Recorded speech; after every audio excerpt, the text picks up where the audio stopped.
Tery be ary ato zany misy ariva azy. Andro zao ty satsakiko iny nividanako an'ilay nonosany saloy saty fa ty moramora tena betsaka koa zany ariva azy ato zany roa misy karazany betsaka ohatran'ity zao ilay mividiko anazy iny atao ohatran'io koa zany ny na dia aloha hitovy ampitovy mihitsy ty ny vidiny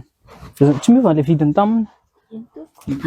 sady mafana be losa fa mba raiso kely ty izy zany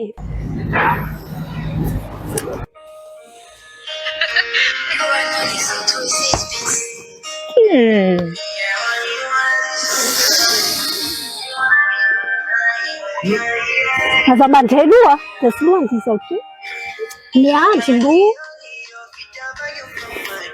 tsy okizay angamba ny olona neny allo allo efa ody afaiza ianao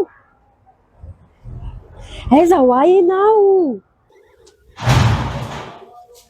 mbola ty anaty fendrasam-paty a toerana mangina be zany koa ve dia hoe any anaty fendrasam-paty aza mampime zany mirahira be zany ve tsy haninao fotorotoro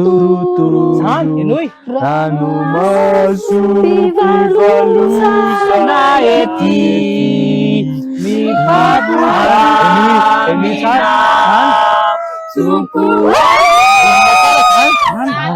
enao tsara izy zany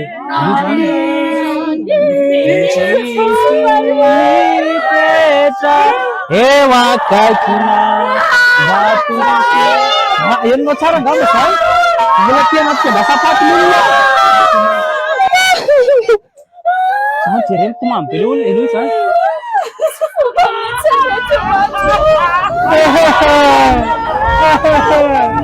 tena mampalahelo be ty matapaolo enoy zany zay manasama manena le olo inde tsara rany oke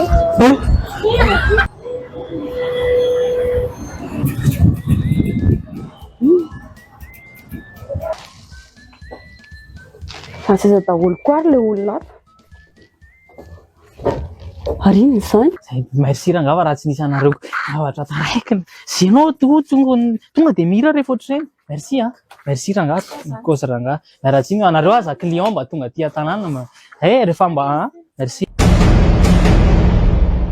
Kasongo Mombali nanga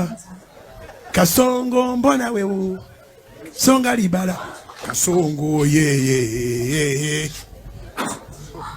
Kasongo mbona wewe Mombali nanga Kasongo Mombali nanga Kasongo mbona wewe Songa libala Kasongo ianao faty androany Kasongo mbona wewe mbali nangai mipetraka ny ivelany ve ianao sahirana rehefa andefa vola ty amada send wave mivaolana atolotra ho anareo firenena marobe nazo andefana vola ty zero ariary frais de transfert ary raha mampiasa ilay code promo 600 ianareo dia mahazo bonus 10 € be izao première fois Send wave